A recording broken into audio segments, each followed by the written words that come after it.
pengadilan agama menyampaikan pesan serta imbauannya pada orang tua untuk Saya Naila Syakira sebagai pemateri pertama. Saya Raski sebagai pemateri kedua. Halo semuanya, perkenalkan nama saya Nurdin Alfadia sebagai pemateri ketiga. Saya Salsa sebagai pemateri keempat. Secara bahasa, pergaulan berarti proses berinteraksi dengan orang lain, sedangkan bebas adalah sesuatu hal yang tidak terikat dengan aturan yang telah berlaku. Jadi, pergaulan tidak sehat atau yang kita kenal sebagai pergaulan bebas adalah perilaku remaja di masyarakat yang sudah melampaui batas-batas norma yang berlaku, seperti norma agama, norma kesopanan, dan juga norma budaya.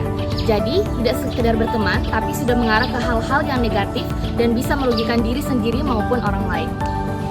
Nah, teman-teman, ada pun beberapa faktor yang menjadi penyebab utama terjadinya pergaulan bebas.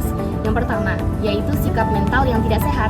Hal ini terjadi ketika seorang remaja tumbuh di lingkungan yang kurang baik dan juga kurang mendapatkan perhatian juga bimbingan dari orang tua. Sehingga remaja mudah terpengaruh hal negatif dan tidak bisa membedakan mana yang benar dan mana yang salah. Yang kedua, yaitu pelampiasan rasa kecewa.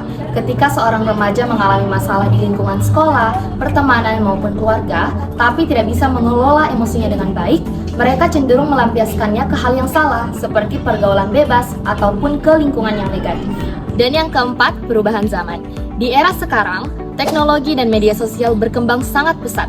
Banyak gaya hidup baru yang masuk tanpa filter. Jadi, kalau tidak bijak digunakan, remaja bisa ikut-ikutan hal yang sebenarnya tidak sesuai dengan nilai dan budaya kita.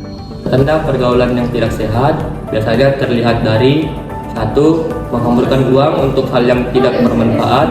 2. Menghalalkan segala cara, bahkan yang tidak benar untuk mendapatkan sesuatu. Ciri-ciri pergaulan yang tidak sehat: 1. Bisa membuat seseorang bersikap munafik di lingkungan sosial. 2. Menimbulkan tekanan mental dan emosi. 3. Terjerumus dalam penyalahgunaan narkoba dan zat adiktif. Dampak pergaulan tidak sehat pada remaja: yang pertama, terjerumus narkoba; yang kedua, terlibat tawuran antar remaja; yang ketiga, kecanduan rokok dan minuman keras.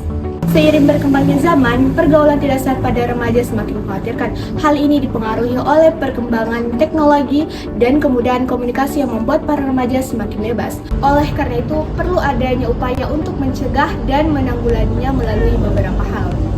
Cara mencegah pergaulan yang tidak sehat. Ada beberapa cara yang bisa kita lakukan. Pertama, memberikan panduan pencegahan pergaulan yang tidak sehat bisa dilakukan dalam lingkungan keluarga. Yang pertama, menjalin komunikasi yang baik antara orang tua dan anak. Yang kedua, mengawasi pergaulan sehari-hari. 3. Membuat aturan di rumah.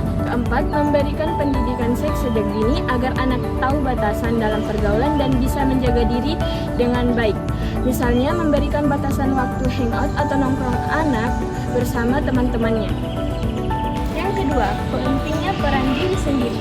Memahami dampak dari pergaulan bebas, berani menolak ajakan yang buruk, memiliki teman yang baik, dan juga memperkuat pendidikan agama. Dan yang terakhir, mempererat hubungan antara anak dan orang tua. Jadi, pergaulan yang tidak sehat bisa terjadi karena faktor diri sendiri, lingkungan, ataupun perkembangan zaman. Tapi hal itu bisa dicegah kalau kita punya kesadaran diri, kontrol diri yang baik, dan juga lingkungan yang baik.